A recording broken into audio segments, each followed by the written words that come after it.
질문 해보세요.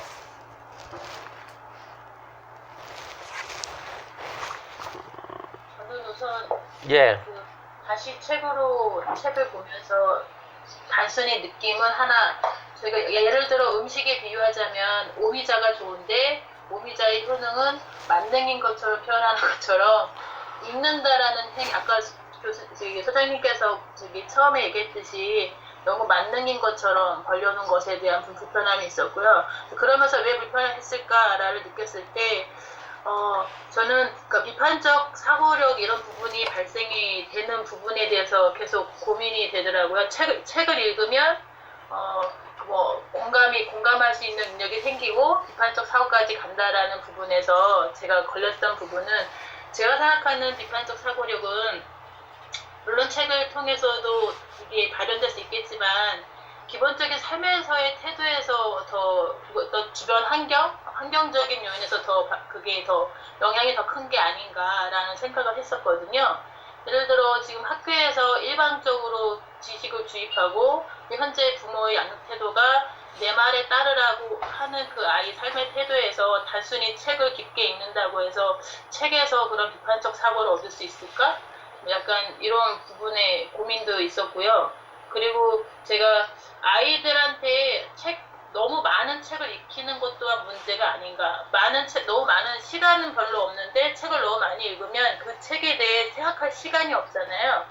그러면 단순히 많이 읽는 것이 아니라 그것을 바깥으로 끌어내는 작업에서의 시간이 부족하다면 그 읽는 것이 과연 어느 정도의 효과가 있을지에 대한 의문도 들었고요. 또 있어요? 또 이거 정리를 해야겠네. 얘기하세요. 2개 얘기했어요. 또 세 번째. 네. 그리고 저희가 계속 스키머 수업할 때 아이들한테 지금 그 의문 갖기를 매주 이렇게 강제로 하잖아요. 저희는 당연히 이제 비판적 사고를 하지만 아이들 위해서는 강제인데, 예를 들어 그 책이 그 아이의 현재 아이가 겪고 있는 문제가 아닐 수도 있잖아요. 그 아이는 현재 다른 문제로 고민하거나 어떤 문제가 있는데, 보통 비판적 사고는 내가 어떤 문제를 갖고 있을 때 더 잘 이끌어내는 사고가 아닌가. 그것이 비판이라는 것이. 그래서 그런 부분이 잘 안 되는 부분은 그런 부분도 있지 않을까라는 이제 읽으면서 저의 그냥 고민을 해봤거든요. 네. 이제 하나씩 얘기해 봅시다. 비판적 사고는 책을 통해서라기보다 삶에서 나온다는 거. 이게 책은요, 약간의 논리 내지는 체계성이기 때문에 사고 전개 성격이에요. 그리고 거기에 근거를 대는 거, 그런 것이 책을 많이 읽으면서 도움을 받는 것이고, 기본적으로 비판은 그 성향이 일단 강하고요. 비판적으로 접근하는 거, 또는 일단 아니야, 내가 틀렸을지도 몰라, 저 사람 말이 맞겠지, 뭐 이런 경우 처음에 받아들이는 거는 성향이 일단 강할 거고요. 그다음에 삶에서 그 단초는 당연히 있겠죠. 너무 억압적이거나 너무 불편한 거는 당연히 반발을 하니까. 근데 그런 아이는 그런 아이대로 비판적 사고력을 키워서 그거를 표현하고 남한테 설득할 수 있어야 돼요. 그러려면 그는 오히려 그런 애일수록 책을 더 많이 봐야 돼요. 소위 말하면 반항만 있어, 반항이나 불만 표현만 있는데, 그거를 자기 스스로 체계를 갖춰야 되고 남을 설득하려면 상당히 비판적 사고력 갖고서 사고 전개를 할 수 있어야 돼요. 근데 그거는 책으로만 가능하다고 보는 것이고, 일상에서 체계를 갖추기는 대단히 어려워요. 그 다음에 다독이라는 것이 어디까지 다독이고, 그 다독을 통해서 정리하는 것. 예전에 정리는, 지금 정리를 못하는 거는 휴대폰 등 전자매체죠. 잘잘하게 쉬는 시간을 다 전자매체가 잡아먹었으니까 그러게 하는데, 다독이라는 거가 모르겠어요. 어느 정도가 다독인가? 나는 초등학교 때 우리 애들 한 2시간 읽혔는데 2시간 정도 읽는 거가 그렇게 많다고 생각은 안 했어요. 제가 요즘 바빠서 그래 책 읽는 거 한 2시간 정도 1시간에서 2시간 정도 읽지 않나? 난 그 정도 생각을 하는데, 그 책을 다독의 성격은 어느 쪽으로 봐야 되냐면, 음미하지 않는 거니까 책을 계속 새로운 책을 한 번씩 읽으면서 쭉 넘어가는 게 다독 성격이 강하고요. 아이도 한 6개월 전에 읽은 거나 아니면 어제 읽은 거, 6개월 전에 읽은 거 이런 것들을 다시 본다고 할 때 그거는 다독은 아니. 그거는 오히려 생각하면서 보는 거예요. 생각하는 게 어른도 마찬가지인데 또 읽고 나서 책을 덮고 뭐 그거에 대해서 고민하거나 글을 쓰거나 뭔가 표현을 하거나 이런 게가 아니라 애들의 경우는 그 책을 또 보는 형태로 나타나는 게 제일 좋아요. 또 보는 게 생각하는 거예요. 우리는 이제 녹음 들으라고 해서 그걸 녹음으로 듣고 눈으로 보고 해서 2번 보면서 하라고 하는 거고 한데, 그 책을 읽고 생각한다는 건 그 책을 또 보는 경우고, 오히려 다독고 또 안 보고 계속 새로운 책만 쭉 벌려놓는 애들, 이런 거일 거니까 초점이 다독하냐 하냐나 보다는 애 상황에 따라서 뭐 시간이 1시간이고 2시간이 시작, 그거보다는 지금 본 책도 보거나 6개월이나 1년 전에 본 책을 또 보거나 이래가지고, 집에서 환경 꾸미기 제일 좋은 건 애가 정말 재밌어하는 건 시시한 책도 버리지 말고 꽂아두라 이거죠. 애가 정말 좋아하는 책. 근데 그것도 약간 내용이 있는 거죠. 내용이 너무 시시한 건 버리지만, 그렇지 않고 괜찮다고 생각하는 거, 엄마도 괜찮다고 생각하고 애도 재밌어하는 책들은 항상 꽂아두면 애들은 어른들처럼 이렇게 딱지 붙이지 않고 그리고 후다닥 또 한번 쑥 보는 거예요. 어느 때 많이 보냐면 시험 공부할 때 많이 봐요. 머리 아프니까. 그리고 공부는 하기 싫고, 근데 놀 수도 없고 깝깝하고, 그러면 이제 옛날에 본 책 꺼내가지고 휘리릭 보죠. 휘리릭 한 10분 정도 후루룩 봐. 그런 형태가 저는 생각하는 거라 보니까 오히려 그렇게 환경을 만들어주는 게 좋고, 그러니까 책을 너무 빌려주거나 아니면 책을 자꾸 새 책이라고 해서 자꾸 치우는 거, 아니면 옛날에 집에 갈 때 보면 우리 책은 저 구석에 가 있고 애 책상 앞에는 쓴 그 정보 형태의 책들, 지식책들만 쫙 꽂혀 있는 거, 어쩌다 한번 보더라도 또 보지 않는 것들, 이런 것들이 안 좋죠. 자기가 늘 보는 것들이 바로 눈높이에 꽂혀 있어야 돼. 그래 수시로 뽑아보는 거냐. 그리고 그렇게 보는 것이 애들의 경우는 생각할 가능성이 많다. 의문 갖기는 다른 고민을 하니까 그럴 수 있죠. 그래서 저희도 가능하다면 아이들이 고민할 만한 학급 소설 같은 거를 많이 읽히려고 하거나 아니면 독후감을 그런 쪽으로 쓰게끔 유도하고 하긴 하죠. 근데 우리 경우는 방법론이에요. 비판적 사고에서 사고력이라고 얘기하는 거, 비판적 사고는 많은 다른 데서는 비판하는 관점을 알려주는 거죠. 이를테면 페미니즘이나 사회적 약자로 해서 다르게 생각할 수 있어. 이를테면 사형제도에 대해서 찬반을 얘기하면서 사형제도 찬성이 이런데 사형제도가 문제가 많아라는 지식을 알려준 형태를 비판적 사고를 가르친다고 접근을 해요. 그래서 되게 그 비판적 사고를 가르치는 거는 그거 하나를 배우는 건데, 저는 그게 잘못됐다. 그게 아니라 모든 거에 의문을 갖는 게 사고 능력이라고 해서는 보죠. 그래서 뭐든지 의문을 가져라 그러는 거예요. 근데 거기에 자기 생각을 쓰니까 자기 관점에서 억지로 끄집어내는 거긴 하죠. 물론 강조해서 문제긴 한데, 다른 데서 얘기하는 것처럼 사형제도에 관심이 없는데도 학교는 그렇죠. 사형제도에 관심을 그걸 얘기해 주는 거, 그 다음에 무슨 일상 환경 문제 이런 것들 비판적으로 보는 거죠. 환경 문제 같은 것들. 근데 그렇게 내용을 가르쳐 주는 게 아니라 우리는 그게 주류 문제건 아니면 소수 문제건 뭐든지 의문을 가져라 그러는 거거든. 외자로 붙여 의문을 가져라. 그리고 그게 왜 궁금한지 본인은 끄집어내라 그런 거니까, 다른 고민 좀 관심이 좀 없어 불편하긴 하지만 좀 성격은 다르다. 저는 그 연습 내지는 그런 과정으로는 거의 모든 거에 의문을 가질 수 있어야 된다 라고 봐요. 그래서 그 의문 갖는 것 자체가 버릇이에요. 그거를 우리는 가르쳐 사고력, 사고 능력이라고 해서 의문을 가져라 그런 거거든요. 그래서 그 본인이 고민하지 않는 거에 대해서 의문 갖는 거가 불편하는 거는 전 일상은 아니고, 가능하다면 독후감처럼 뭔가 길게 쓸 때, 그럴 때는 본인이 경험한 쪽으로 쓰게 해서 예를 들어서 조금 수업 좀 한 애들한테 독감 쓰라 그럴 땐 대개 책을 2권쯤 고르라 그러죠.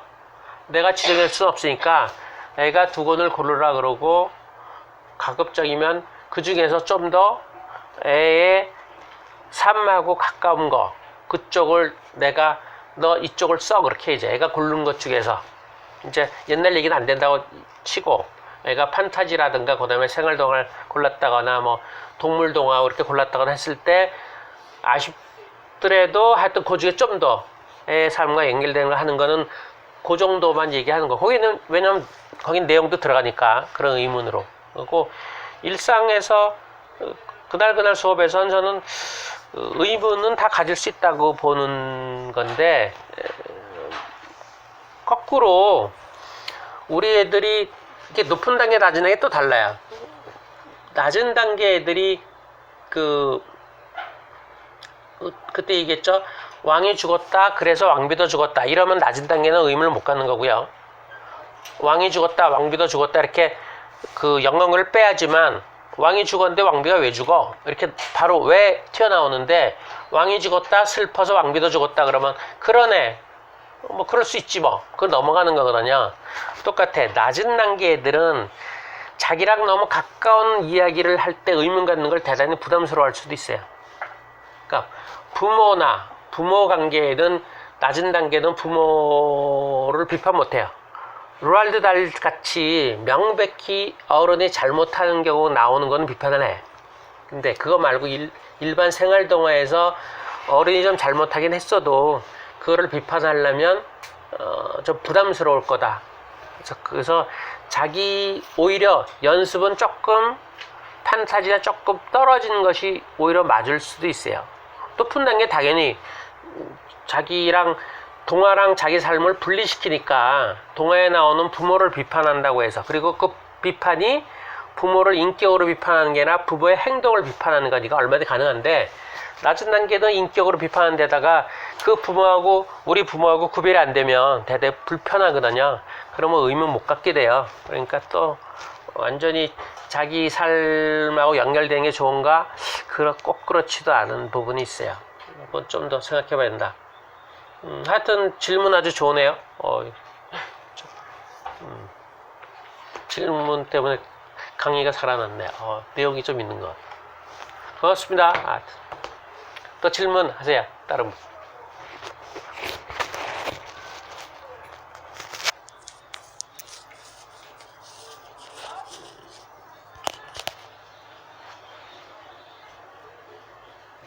이 책 읽었으면 책 읽고 갖고 얘기하세요. 휴지에다 놓는 게. 책 읽고 뭐 있잖아요. 일단 마찬가지로 제 강의를 직접 하는 건 비판하는 거나 의문 갖는 건 쉽지 않으니까 책에 대해서는 좀 더 얘기하기 쉽잖아요. 예. 아까 님이 왜 그 책을 읽으면서 잡념 같은 거를 예. 중요시 잡으라 그랬잖아요. 예. 근데 그거를 이게 어른들은 이게 잡념이 나면 이렇게 뭐 메모할 수도 있고 뭔가를 할 수 있는데 애들한테 할 수 있는 거는 뭐 밑줄 그어라, 책에 밑줄 그어라, 뭐 그런 거 말고 근데 애들이 그러면 너무 막 자기 상상으로 빠지거나 워낙에 또 상상 공상 좋아하는 애들은 너무 그쪽으로 빠지지 않을까? 막 이런 그러니까 그래서 어른의 접근 방법하고 아이의 접근 방법 잡념이 드는 거 아이들은 잡념이 그렇게 많이 드나? 나 참 모르겠네. 아이들은 그 독후감 쓸 때 이제 상상으로 막 가는 경우 있죠. 그런 거 그냥 조금 인정해 주기도 하는데 좀 힘 있는 애들은 이제 상상으로 가지 않고 이제 다시 또 책으로 돌아오기도 하잖아요. 그러니까 애들한테는 잡념 이런 거 얘기할 필요 없어요. 애들은 그냥 자꾸 책을 읽는 거예요. 애들이 제일 좋은 건 집중해서 읽는 것이고 또 읽는 것이고 그래요. 집중해서 읽는. 그러니까 어른이 애한테는 집중해서 읽을 수 있는 환경, 그 다음에 또 읽을 수 있는 환경만 주면 되는 거죠.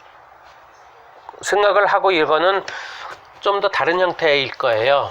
뭐 수업이나 뭐나 그런 건데 그거는 욕심 같아서 높은 단계들만 하면 딱 좋겠는데 그게 잘 안 되는데 낮은 단계 중위권은 그냥 책만 계속 집중해 읽는 걸로만 하고, 그 중에서 기억도 잘하고 이런 애들만 수업하면, 기억하는 거 부담 없는 애들, 오히려 기억하라 그러면 좋아하는 애들, 이런 애를 불러다 수업하고 그걸 의문각기 시키면 딱 좋겠는데 그렇게 안 되니까, 그러게 그렇게 확 해버릴까. 그냥 돈 받는 거 다 없애고 그냥 어느 수준 애들만 수업한다고 하면 그 수준 올리려고 막 애쓸 거야. 그리고 또 하나 아까 예. 그 읽기 혁명 얘기하면서 자율 독서 얘기했잖아요. 예. 그 이 사람이 얘기하는 자율 독서가 우리가 말하는 몰입 독서하고 조금 더, 초등학생 얘기할 때는 조금 더 몰입 독서하고 좀 이렇게 더 가까워 보이긴 한데, 그러면 우리가 스키만은 좀 더 강하게 의도가 들어가는 책 읽기가 되는 거잖아요. 그럼 예. 이 사람이 얘기하는 자율 독서 하는 아이들이 더 높다고 본다고 치면 몰입 독서를 우리가 더 강하게 해야 되나? 그러니까 스키마하고 몰입하고의 차이가 약간 여기서 좀 헷갈리네. 그러니까 예. 일반적으로 몰입 독서를 하고 거기서 우수한 아이만 스키마 독서를 하는 게 딱 좋겠다 이런 얘기지. 그러니까 몰입 독서를 거쳐서 책을 집중해서 잘 읽는 애들만, 실제로 수업하는데 책도 안 읽어오고 참 난감하잖아.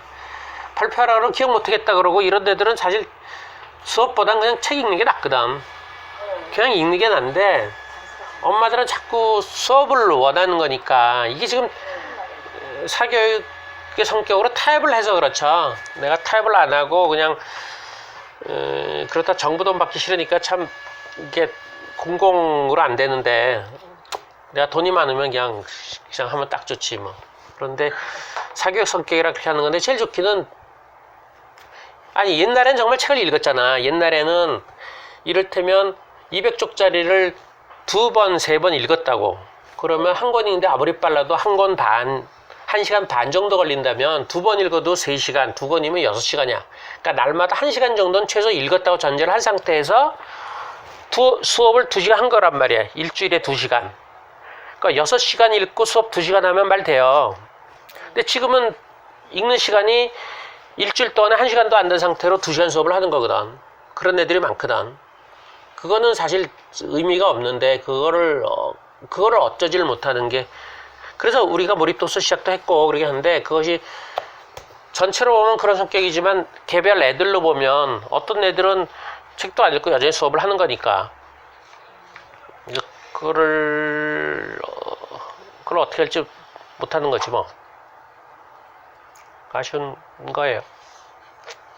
이 사람이 얘기하는 거는 몰입 독서랑 비슷하긴 하지만, 기본적으로 그 평가하지 않고 그냥 책을 읽게 하자라는 게 가장 큰 것 같아. 이 크라센 얘기는. 근데 이 사람이 대학교 교수인데다가 제자들 등등 많아서 이렇게 이러저러한 그 실험을 하면서 그걸 잡다하게 종합해가지고 이 책이 나름대로 설득력이 좀 있는 거지 뭐.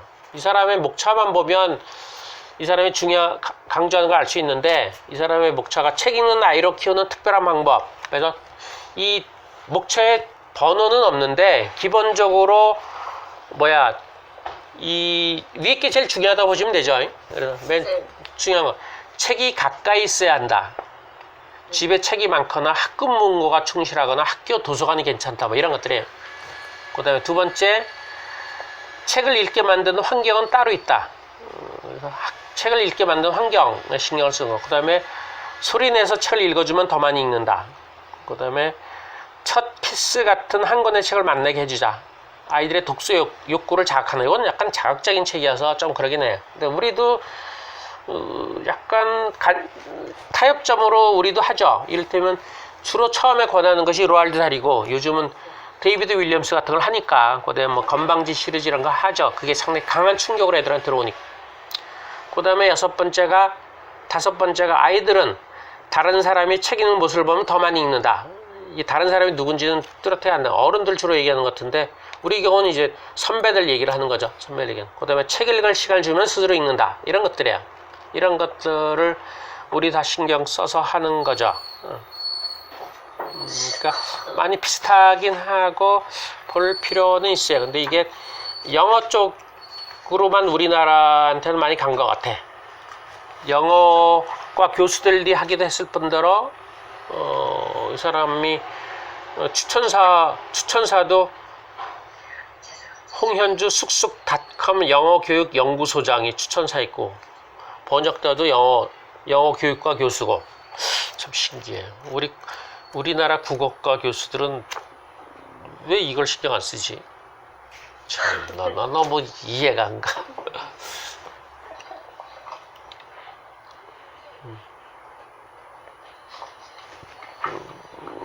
질문하세요.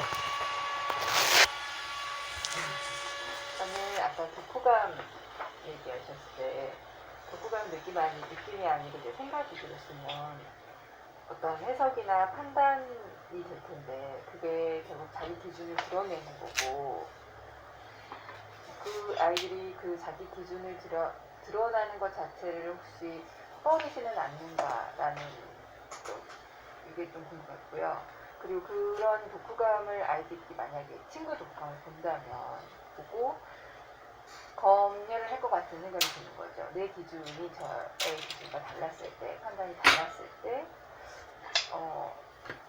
저 친구가 잘못됐다기보다 내가 잘못됐다고 먼저 느끼지 않을까라는 생각이 드는 거예요. 나는 어떤 다른 기준을, 내가 잘못된 기준을 가지고 있기 때문에 이런 생각을 하지 않았을까라는 그런, 실제는 모르겠는데 안 해봐서 그런 생각이 들었어요. 그래서 그게 어떨까, 아이들이 어떻게 다가올까, 독후감을 쓰는 것, 쓸 때 아이들이 고민하는 거, 그리고 만약 보게 됐을 때 보는 것이 좋은지 안 좋은지 여기서는 보지는 않죠. 일부러 보지는 않죠.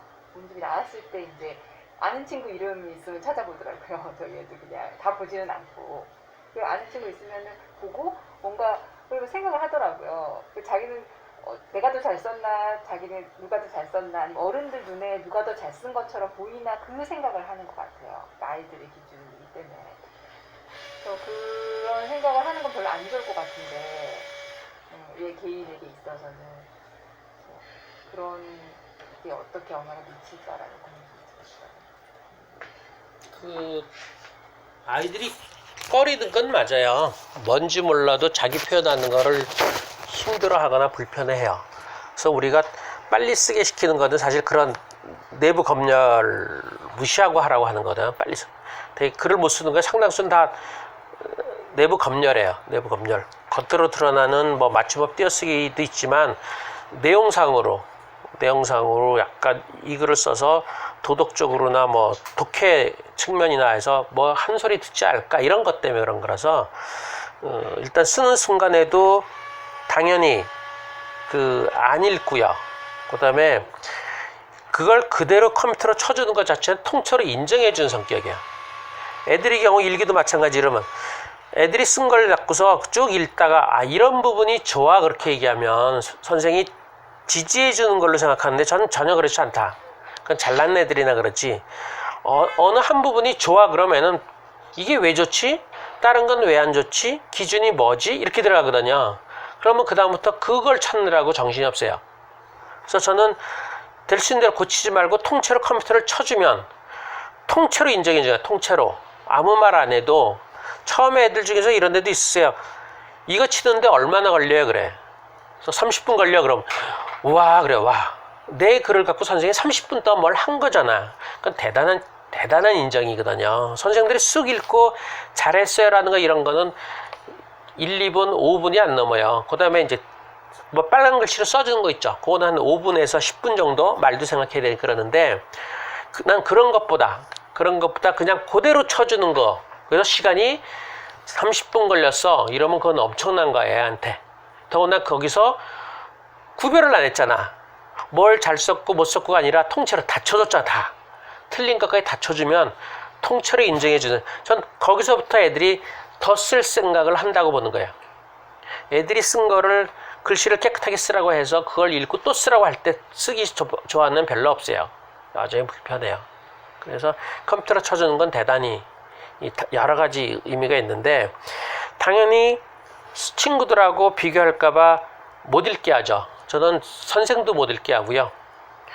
독후감 때는 참관 선생이 읽는 것도 못 읽게요. 웬만하면. 그 일반 의명각기는 참관 선생이 보겠다 그러면 뭐 잠깐이니까 겠는데 독후감은 불편해서 못 읽게 할 정도로 독후감은 훨씬 더 예민하고 자기 속 생각이 많이 들어간다고 보는 거예요. 하여튼 저번에 얘기했지만 하여튼 희한한 경우가 애들한테 사고 전개를 좀 더 체계적으로 시키기 위해서 애들한테 네가 쓴 것 중에 그것도 한 중1쯤 돼요. 잘한 애들이니까 또 했지. 가장 잘 쓴 문단을 골라봐라. 그래서 골랐어. 한 문단에 2문단 골라서 한 5줄 정도. 그걸 친구들한테 돌려가면서 의문답 쓰게 시켜서 비판을, 의문을 갖게 시켰거든요. 그러면 이제 그걸 갖고서 감안해서 네 글을 더 전개시켜. 풍요로울 거 아니야. 친구 나오니까. 근데 그때 했던 애들 다 그런 것 같아. 그 문단 자체를 지웠어. 친구 비판받으면 자기가 별 볼 일 없다고 생각하나? 나 그걸 알 수가 없어. 왜 지웠는지. 야, 그걸 왜 지우지? 실제로 애들이 제가 사고 전개를 얘기해서 어쩌다 한번 나와. 처음에 쓰다가 생각이 바뀌었어요. 그래서 앞에 걸 지워요. 생각이 바뀐 걸. 아니야, 그냥 둬. 그래서 이런 생각에서 이런 생각 바뀐 거 자체를 쓰는 게 너무 잘한 거야 라고 아무리 설득해도 안 받아들여. 앞에 걸 지워. 어떤 형태로 지워요. 그 과정이 드러나거나 자기의 부족한 과정 드러나는 걸 오히려 좋게 보지 않지. 마지막 결과만 중시하니. 그러니까 친구들하고 논쟁 벌이면도 마찬가지겠죠. 그래서 친구들하고 비교하는 거가 상당히 불편하다. 상당히. 특히 초기 단계나 어떤 뭘 보장해주지 않는 상태에서 높은 단계에서 토론은 저는 그냥 간단하게 이렇게 시켜요. 딴 거는 더 복잡하고 수준 차이 나니까 중학교 한 2학년인데 토론도 좀 하고 그래야 되는데 너무 애들도 지루하고 뭐 수준 차이 나 그러면 인물의 성격 갖고 해요. 인물의 성격을 긍정 부정으로 얘기하면 어느 한두 인물은 긍정 부정이 애들 사이에 갈라져.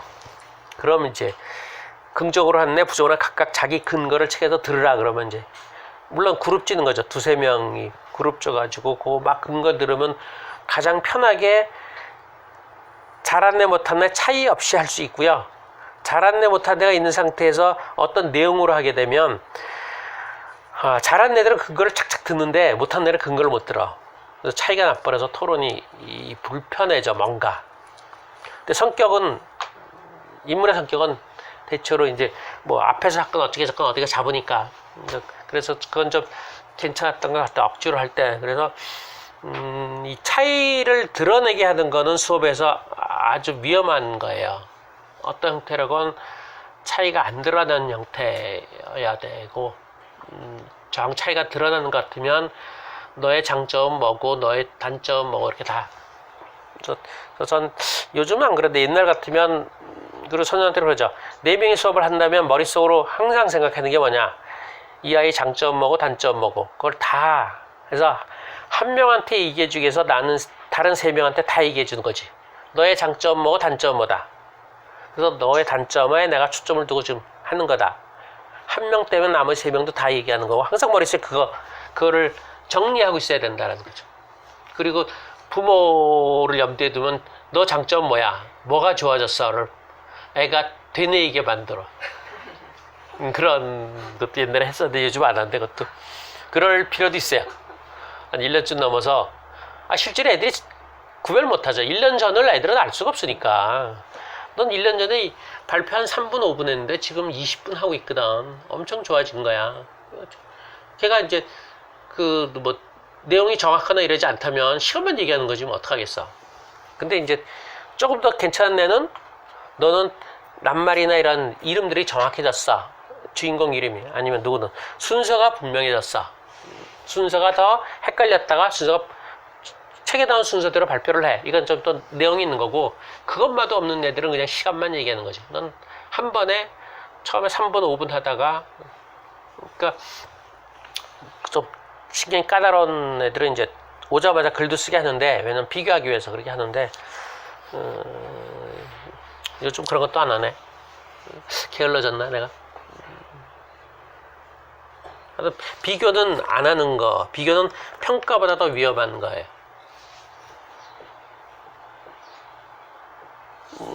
질문하세요. 왜 안 하실까? 그 유재일 쌤도 고민 많지 않나? 책 읽는 거라.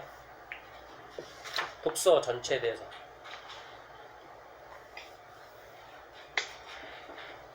아까 조금 전에 말씀하신 것처럼 언급 어제 저는일수록 어쨌든 저를 교사로 보잖아요. 그래서 제가 언급한 것 자체로 애들이 위축이 되는 것 같거든요, 심리적으로. 저는 거의 많이 개입을 안 한다고 생각하는데 이제 줄거리 보고서 계속 그러나를 하니까 그냥 제가 이렇게 그러나 쓴 거에 그냥 가로만 쳐줬거든요. 그래서 수정해보라고 했더니 애가 다 지우는 거예요. 제가 가르친 거를. 그래서 이것조차도 애를 위축시킬 수 있겠구나라는 생각이 들더라고요. 그래서 그 통으로 인정해주는 거 그게 되게 중요한 거 같거든요. 그러니까 그거가 단단해져야지 그 다음에 이제 뭔가를 해볼 수 있는 힘이 생기는 거예요. 잘 안 들렸죠? 예. 그 교사가 언급하는 게 조심스럽다. 애가 글 쓴 거에서 그러나가 많아서 그러나를 다 가르쳐줬더니 오히려 통째로 다 지워버리더라. 위축된 거 아니냐, 뭐 이런 얘기예요. 그죠? 상당히 중요한 부분이거든요. 그 아이는 겉으로 드러내니까 그나마 다행이고, 겉으로 드러내지 않는 애들도 많아요. 교사의 언급은 기본적으로 그거를 의식해야 돼요. 그래서 그 직접 언급하는 것보다는 간접으로 하거나 아니면 반어적으로 하거나 그런 형태를 자꾸 생각해야 돼요. 그러니까 이를테면 그러나를 가로치고 다 표시해 주기보단 혼자서 읽으면서 그러다가 좀 많구나, 뭐 이 정도 혼잣말로 하면 애는 자기한테 뭐라 그런 거 아니잖아. 그럼 그걸 어떻게 할 가능성이 좀 있어. 혼잣말하는 게 상당히 좋아요. 애들 다 들어야 다. 그거는 애를 뭐라 그러는 게 아니잖아. 혼잣말하기 좋거나 아니면 그 반어적으로 하는 건 상당히 혼란스럽게 만드는 거예요. 한 번 더 생각하게. 그러다가 많으니까 글이 멋있네? 어렵네? 뭐 이렇게 얘기해버리면 그것도 애한테 얘기 혼잣말로 하면 그럼 애가 이제 고민을 해야 돼. 그러다가 많아서 그래서 잘했다는 거야? 못했다는 거야? 이게 헷갈리는 애가 그러면서 그러나를 의식하게 되는 거거든요. 그러니까 뚜렷하게 지적을 하는 거는 애랑 한번 정면 대결하는 거예요. 정면 대결. 나도 한번 그런 적 있어요. 애한테 다 표시해주고 왜 그랬을까? 왜냐하면 그랬다. 하지만 이렇지 않았을까? 아니다. 이랬다. 어쨌든 이랬다. 뭐 이런 식의 패턴이 있어서 그걸 밑줄 그어줬거든. 그거는 노골적으로 거는 거예요. 그건 완전히 애하고 애를 싸우자거나 누르자거나 하는 작정을 하는 거거든요. 그렇지 않고서는 그런 건 잘 안 하죠. 안 하고 이제 반복될 때 다른 친구들 거를 보게 하거나 뭐 아무리 친구들 거 보니까 본인이 옛날에 다르게 쓴 걸 보여주거나 이렇게 아까처럼 혼잣말을 하거나 헷갈리게 하거나 그러는 거. 우리는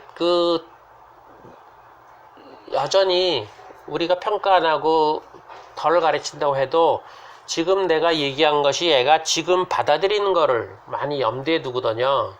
그게 아니라 지금 내가 얘기하는 거를 통해서 애가 한참 나중에 어떻게 변할 것인가를 항상 생각해야 돼요. 지금 내가 지적을 하건 혼잣말을 하건 뭘 하건 지금 이렇게 얘기할 때 애가 오늘 당장이 아니라 다음에 어떻게 될 것인가. 그러니까 제가 판단 얘기하는 거죠. 이랬어. 이렇게 해야 되는데 아니네. 그럼 애가 이제 좀 열받거나 위축되고 그러죠. 그럴 때 하는 얘기가 제가 하는 게 바로 그래. 다음부터 고쳐라. 다음부터 그렇게 해라 그래. 지금 고치라는 소리를 안 해. 그럼 일단 한숨 놓죠. 다음에 고칠지 않을지 모르죠. 그래도 지금 지적하는 거의 상당수는 지금 지적하는 걸 지금 고치라고 하면 아주 그건 위험한 거예요. 지금 다음부터 그렇게 해라. 다음부터. 그럴 땐 일단 한숨 확 넣지 뭐. 지금 고치라 그러면 지적받은 것도 짜증나는데 또 고치려면 또 머리 아프고 신경 쓰이고 왜 나한테만 이래 이러는데 다음부터 해 그러면 이제 아싸 그러는 거지 뭐.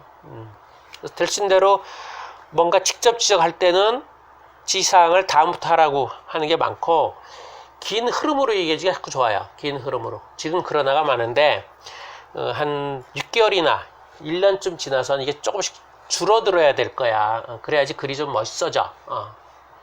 그리고 지금은 뭐 그건 네 성향이니까 상관없다는 식으로 얘기를 하면 큰 방향으로 조금씩 줄여야겠구나라고 생각하죠. 지금은 아니잖아. 지금 이러는데 이게 1년 아니면 학년에 따라서 1년 후라든가 이래서 그래 너 조금 더 줄으면 글이 더 멋있겠다 이 정도. 그럼 지금 뭐라고 하면 지금 고치라는 얘기 아니잖아. 근데 방향성은 있잖아. 방향성. 그래서 그런 식으로 얘기해 주는 게 훨씬 애들이 잘 들어올 거라고 저는 생각해. 자꾸 그 가르치는 걸로 가는데 다음 시간이 가르침인데 이게 큰일이네. 이제 우리가 늘상 그런 거라 그러긴 하죠. 하여튼 독서에 대해 조금 더 얘기해 봅시다. 독서, 아이들 독서 또는 어른 독서. 어른 독서를 얘기해 봐도 좋고, 지금 어른 독서 어떻게 좀 정리해 보려고 생각 중인데, 어른 독서에 관심 있는 분 있어요? 우리 소식지 팀에서 어른 독서 갖고서 좀 회의도 하면서 뭔가 정리하려고 하던데, 어른 독서에 관심 있는 사람 있어요? 그 어른 독서는 모임을 말하는 거야. 개인 어른. 아니, 어른들이 어떻게 독서하는가부터 시작해서 어떻게 독서하는 것이 그 바람직할까? 그건 이제 조금 나중에 얘기는 하지만 일단은 어른들은 어떻게 독서를 할까를 어떤 식으로 다양하게 자료를 모은다기보다 우리가 쓰는 거죠. 우리가 쓰는 건데 그거를 사람들한테 이런 식으로 써봐라고 얘기를 해주는 거죠. 지금 하나 얘기한 게 내가 과거에 가장 집중이 잘 됐을 때 책을 어떻게 읽었는지 시공간 등등 환경을 통해서 한번 한쪽으로 써보자 이런 요구를 거의 모인 사람도 얘기했어요. 그런 식으로 여러 가지 다양한 측면에서 우리들이 근데 어른 독서가 아니라 거기는 엄마 독서라 그랬어. 엄마 독서. 어른 독서 헷갈리니까 엄마 독서로 하자 그랬어. 엄마 독서. 엄마들이 어떤 때 가장 그러면 대학생 때일 때도 있고 애가 없을 때도 있고 여러 가지겠죠. 가장 잘 읽었을까부터 시작해서 제가 생각하기에는 그 독서 능력이라는 측면에서는 어떨까라는 것도 있고 분야별로 책을 좀 다르게 읽지 않을까라는 걸 어떻게 끄집어낼까. 이를테면 명상이나 운동이나 이런 음식 이런 책 읽을 때 하고 자기개발 이런 거 읽을 때 하고 이런 애 교육과 관련된 양육 교육 책 읽을 때 하고 내가 고민하는 페미니즘 이런 거 읽을 때 하고 뭔가 다를 것 같은데 그 다름을 어떻게 끄집어낼 수 있을까 이런 것들을 생각해서 그런 것들을 하는 거죠. 그게 이제 엄마 독서예요. 거기 관심 있는 사람 없어요? 저는 요즘 그 러시아 문학 그거를 이렇게 읽어보겠다는 생각을 안 했는데 그 4호선 예. 그 모임에서 읽었다고 해서 이제 그게 기억이 나서 그 로자 이현인가 그분이 예. 그 두 권으로 19세기하고 20세기 그거 책 소개하는 게 있었거든요. 쭉 작가 책하고 한 거. 그걸 녹음해서 밤에 제가 그냥 제 녹음한 걸 들으니까 그 책을 읽고 싶다는 생각이 되게 동기부여가 되더라고요. 그래서 이렇게 작가 중에서 한 작품 찾아서 이렇게 그래서 기억이 많이 나죠. 녹음했다고? 그럼 나도 줘봐요. 들어보게. 나도 그거 한번 볼까 말까 계속 고민 중에 하나인데 그 사람은 워낙 저는 이제 너무 느리게 읽어서 내가 속도를 빨리 하면 되지 뭐. 어쨌든 근데 그래서 제가 한 번도 러시아 문학을 읽어봐야겠다는 생각을 안 했는데 그냥 책으로 눈으로 볼 때는 근데 제가 녹음해서 들으니까 정말 읽고 싶다는 생각이 막 들더라고요. 그게 어떤 효과가 있었는지 잘 모르겠지만 이게 이런 책 같은 거는 거의 이제 커피숍 가가지고 집에서도 잘 안 읽고 커피숍 가서 좀 긴장 상태에서 읽어야지. 그 우리는 그 남인정 쌤이 그렇게 어른 책 좀 어려우면 자기가 녹음해가지고 또 들으면서 책을 보거든요. 그래서 좋았다고 하면서 많이 올렸지 뭐 몇 개 올린 것 같아 이렇게. 그거 상당히 좋은 방법 중에 하나예요. 그것도 엄마 독서에도 그거 할만도 하네. 녹음해서 자기가 녹음하고 자기가 듣는 거죠. 그래서 상당히 좋은 방법 중에 하나예요. 좀 번거롭긴 하지만 그 정희진 같은 경우는 베껴 쓰기도 한다는 거 아니에요. 아, 그런 사람이 베껴 쓰기도 하고 또 원서도 구해다 보고 뭐. 근데 너무 거하고 나 베껴 쓰기도 한 권을 못 해봤네. 한 권 했나? 베껴 쓰기 해보려고 그러는데 잘 안 되는데 녹음 정도도 괜찮죠. 녹음 오히려 좀 낫죠. 녹음하고 자기가 또 있고. 좀 녹음할 때는 너무 많이 고민하지 않으면서 일단 녹음하는 것에 목표를 두는 거죠. 잘 모르는 내용도 무서운데 모르면 좀 생각하고 쉬어가다가 무조건 다 이렇게 보게 되는데 그렇지 않고 녹음 자체에 목표를 두고 그거는 본인은 입장에서는 저는 그래 본 적은 없는데 이제 읽었다고 치는 건가요? 안 읽었다고 치는 건가요? 안 읽었다 지 안 읽었다. 대충 읽었다 이렇게 생각하고 녹음했다 이렇게. 네, 대충 읽었다 생각하고 이제 들으면서 하니까 그래도 좀 기억이 더 되는 것 같더라고요. 제가 막또 다 잊어먹지만 그 녹음하고 듣고 나서에는 이제 그 작가 이름이라든지 작품 그런 게 좀 많이 기억이 되긴 하고 워낙 기억을 못하니까. 네. 자기 거 때문에 자기 목소리이기 때문에 그런가요? 네, 더 잘 들리는 것 같아요. 자기 목소리라기보단 귀로 들어서 그럴까요? 귀로 들어서. 일반적인 오디오북들이 참 많은데 오디오북을 활용하지 않고 일부러 녹음을 해서 하시는 분이 오디오북하고는 그 나온 게 없는데 오디오북하고 뭐가 다른데. 이게 모르겠어. 오디오북 많이 보긴 하지만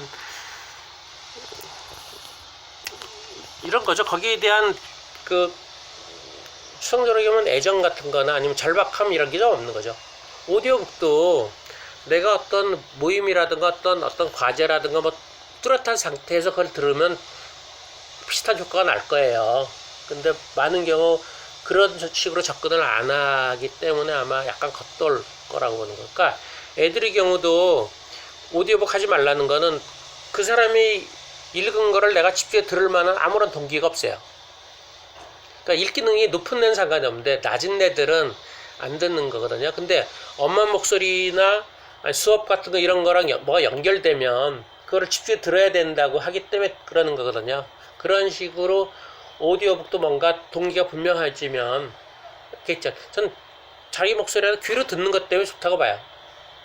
귀로 듣는 거는 눈으로 볼 때와 또 다른 훨씬 더 감정이나 그 기억을 많이 불러일으키거든요. 우리가 원래 원형으로 귀로 들은 상태의 지식이 쌓여 있으니까 처음이라.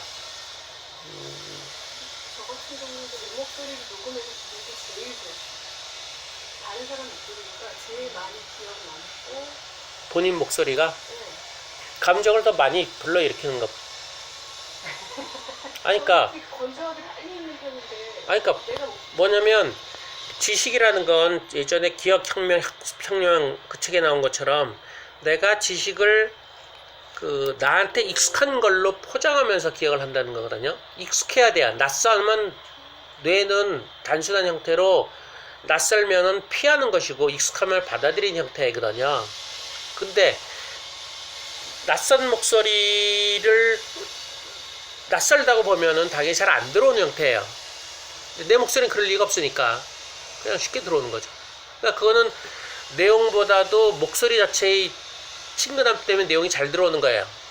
그러니까 나한테 익숙한 거는 내용일 수도 있고 목소리일 수도 있고 구조일 수도 있고 여러 가지예요. 여러 가지가 뭔가 익숙하면 나한테 잘 들어오는 거라서 우리는 구조로 자꾸 그 익숙해지길 바라는 거죠. 녹음은 물론 엄마 목소리이긴 하지만 뭐라도 익숙한 거로 뭔가 포장해서 그걸로 이렇게 들어와야지만 들어오는 거고, 그렇지 않고 전부 다 낯설면, 그게 그 책이죠. 그 책에 보면 그 초등 6학년 대상으로 친절하게 말하고 걔는 설명해주고 말하고 낯설게 말하고 뭐 이런 등등 실험했을 때 가장 힘든 게 낯선 거였다 그러죠.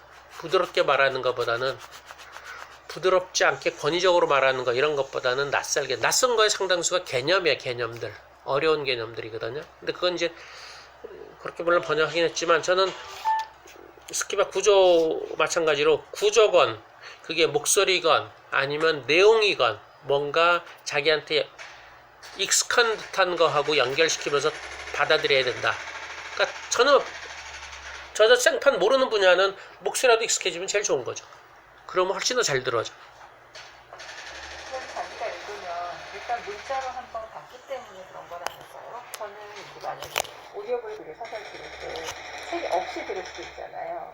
그러면 그거를 책이라고 할 수 있을까라는 의문이 있거든요. 오디오북이라는 이름이 하지만 문어책은 알았지만 구전으로 듣는 이야기에 더 가깝지 않나. 소리로 듣는, 문어체를 소리로 듣는 건데, 이제 내가 읽었으면 일단은 문자를 본 거죠. 일단 한번 문자로 이 뭔가가 접혀져 있다라는 거랑 소리로만 듣는 언어는 다르다는 생각이 저는 하거든요. 그렇지 않나 싶기도 하고. 그냥 궁금하기만 하네. 똑같은 책을 완전히 읽은 거랑 내가 읽은 거를 들었을 때 사실은 내가 읽은 게 더 잘 들었거든요. 똑같은 책을 내용도 알고 한 번 더 읽었던 거 다 아는데도, 그러니까 자기 목소리, 그러니까 본인이 읽은 본인 목소리가 더 잘 들리는 그런 게 있더라고요. 책을 한 번도 보지 않은 상태에서 들어보는 게 있죠. 책도 모르는데 그냥 들었어요. 근데도 호기심이 저도 드라마 봤거든요. 뭐 유명 배우가 정성 읽어주는 단편소설 이런 거 듣고 되게 좋더라고요. 되게 좋고 일반적인 이 종이책하고를 봤을 때는 다른 확실히 느낌이었는데, 일단 전 책을 안 가지고 봤어요. 텍스트를 안 보고 라디오처럼 듣기만 했는데, 그럼 내가 그 책을 과연 읽은 걸까? 읽었다라는 표현을 할 수 있을까? 그 들은 거지. 들으면서 사고하는 것과 읽는 것은 또 다르죠. 좀 다를 거라는 생각도 좀 들었어요. 여기 아이들을